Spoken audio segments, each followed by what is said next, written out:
All right, so are you ready Ready for what? to jump into a deep dive into, well, you, Ourselves? You mean like self-knowledge and all that? exactly, Yeah. knowledge, psychology, all that good stuff. Like how to create your own personal roadmap to your inner world, Yeah. figure out what makes you tick, Sounds interesting. right? And it can be super helpful for so many things too. Yeah. Like once you really know yourself, it's easier to grow as a person, have healthier relationships. I mean, even just feel better overall, like Yeah. happier. Okay. Yeah, I can see that. Yeah, it's like once you know your strengths and weaknesses, you can really start playing to your strengths and Mhm. working on those weaknesses. Makes sense. So what are we diving into specifically? Well, today we're going to be tackling some pretty fascinating concepts. We've got Carl Jung's shadow self, Maslow's hierarchy of needs, and the big five personality traits. Oh, wow. Those are some pretty big hitters in psychology. Yeah, they are. We're going to be unpacking all of them and how they apply to, well, you, the listener. It sounds like a lot to cover. He is. But it's going to be fun, I promise. All right, I'm game. So first things first. What exactly is self-knowledge? Yeah, and how does psychology fit into all of this? Like, is it really the key to unlocking this whole self-discovery thing? Well, think of self-knowledge as like having a deep understanding of who you are at your core. Like what you value, what you believe in. What motivates you? Exactly. Your strengths, your weaknesses, your even those patterns you have and how you deal with your emotions. Oh, yeah, those patterns can be sneaky. Uh, Sometimes I don't even realize I'm doing the same thing over and over again. right. And psychology basically gives us the tools, like the frameworks and stuff, to understand all of that inner stuff. So it's like having a map to navigate the inner workings of your mind. Yeah, I like that. A map. And sometimes on that map, you might stumble across some pretty surprising territory, like your shadow self, for example. Ooh, the shadow self. Sounds Uh, mysterious. It kind of is. It's basically all those hidden parts of ourselves, those aspects of our personality that we might not even be aware of or want to be aware of, for that matter. I mean, have you ever been totally caught off guard by how you reacted to something? Like you acted in a way that just seemed so out of character for you. Oh my gosh. Yes, like Yeah. just the other day. Okay, so I was running super late for a meeting, right? And there was this person walking so slowly in front of me, Uh,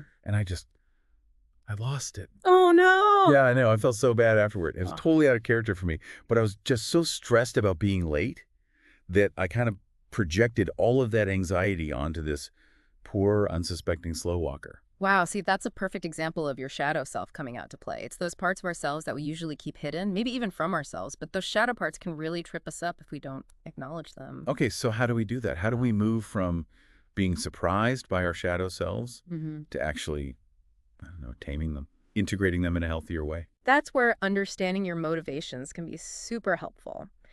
And that's where we can turn to another big name in psychology, Abraham Maslow and his hierarchy of needs. Oh, yeah, I've heard of that one. It's a really useful model. It basically outlines those basic human needs we all have. Like what kind of needs? Well, it starts with those basic survival needs we all have, like having food, water, shelter, and all that. Okay, yeah, those are definitely important. Totally. And then it moves up to higher level needs, like the need for safety and security. And then things like love and belonging. Feeling connected to others. Right. Then you've got things like esteem, which is about feeling good about yourself and your accomplishments. And then at the very top of the pyramid, you've got, Self-actualization, which is basically about reaching your full potential, becoming the best version of yourself that you can be. wow, okay, that's a pretty big goal. So how does all this apply to everyday life? I mean, how can understanding this hierarchy actually help me? Well, let's say you're feeling stuck in a rut, maybe unfulfilled at work or just generally unhappy. Taking a look at Maslow's hierarchy can be a good place to start. Like, how so? Well, it can help you pinpoint which needs aren't being met in your life. For example, maybe you're feeling uninspired at work because you're not getting enough creative stimulation, right? Okay, yeah. And that unmet need for creative expression could be manifesting as that feeling of being stuck. But once you realize what's missing, you can start making changes. Maybe you pick up a new hobby, or you go back to school, or you even consider a career change. Right. So it's not just about figuring out what you don't want, but also what you do want and what you need to truly thrive. Exactly. And to go even deeper into understanding your unique needs and tendencies, we can turn to another really cool framework, the Big Five personality trait. Oh, yeah. Openness, conscientiousness, extroversion, agreeableness, and neuroticism. You got it. So someone high in openness, for example, might be super adventurous and love trying new things, while someone lower in openness might prefer routine and predictability. Makes sense, right? Yeah, total sense. Then you've got conscientiousness, which is all about being organized, disciplined, and reliable, while someone low in this trait might be more spontaneous and maybe a little less concerned with details. Oh, I know a few people like that. We all do. All right, then there's extroversion. This one's about how outgoing and social you are. Extroverts get their energy from being around people, while introverts recharge by spending time alone. Then there's agreeableness. Which is all about being kind and compassionate. Exactly. And finally, neuroticism, which has to do with how easily you experience negative emotions, like anxiety or stress. Someone high in neuroticism might be more prone to worrying, while someone low in neuroticism is generally more even-keeled and emotionally resilient. Okay, so it's like a personality decoder ring. But how do we actually find these things out about ourselves? Like, how do we actually put all this self-knowledge into practice? Well, the good news is there are tons of tools and resources available. We've got some great source material today that highlights some really practical self-reflection exercises, like journaling prompts to help you explore your thoughts and feelings. Journaling is so helpful. I've been doing it for years, and it really helps me to process things and make sense of my emotions. Totally. It's a great way to connect with yourself. There are also things like mindfulness techniques to help you become more present and aware of your thoughts and feelings in the moment. And what about those personality tests? Those are great too, like those self-assessment tools that can give you more data and insights into your personality traits. Oh, yeah. Those can be fun. I actually took one recently that showed how much I value independence and autonomy, which explains so much about why I thrive in a flexible work environment and why I kind of freak out a little when I feel micromanaged. See, that's what I'm talking about, those light bulb moments. Total light bulb moment. And it was so helpful to have that knowledge because now I can make choices that are more aligned with who I am. Exactly. And that's one of the biggest benefits of self-knowledge. It can help you create a life that feels more authentic and fulfilling. It can also help you build stronger relationships because when you understand yourself better, you're better equipped to understand and connect with others. Makes sense. And all of this can lead to increased mental well-being too, because when you're living in alignment with your true self, you just feel better, more at peace. Okay, so it's like a ripple effect. Exactly. But here's the thing. As much as self-discovery can be exciting and empowering, it can also be challenging.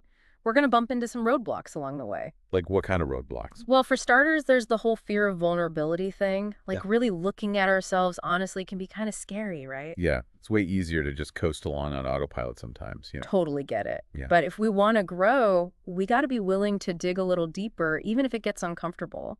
And then there are those pesky cognitive biases we have to watch out for. Cognitive biases. Yeah, basically those mental shortcuts our brains take to simplify things, but that can also lead us to make some pretty flawed judgments. Oh, so it's like our brains are trying to be helpful, but they end up tripping us up instead. Sometimes, yeah. And then we also have to acknowledge how our past experiences, especially those painful ones, can make it tough to be totally honest with ourselves. Yeah, sometimes it feels easier to just bury those memories and pretend they didn't happen. I get it. It's a totally natural defense mechanism. But those unprocessed experiences can hold us back in ways we might not even realize. So what do we do? How do we deal with all of this? Well, first of all, I think it's important to normalize these challenges. It's okay to struggle. Totally. We're all human, right? Exactly. And there are so many great tools and techniques to help you navigate these challenges. Like practicing mindfulness can help you become more aware of your thoughts and feelings without judgment. Right. So instead of getting swept away by those thoughts and feelings, you can just observe them. Exactly. And cultivating self-compassion is huge too. You've got to be kind to yourself throughout this process. There's going to be ups and downs, and that's okay.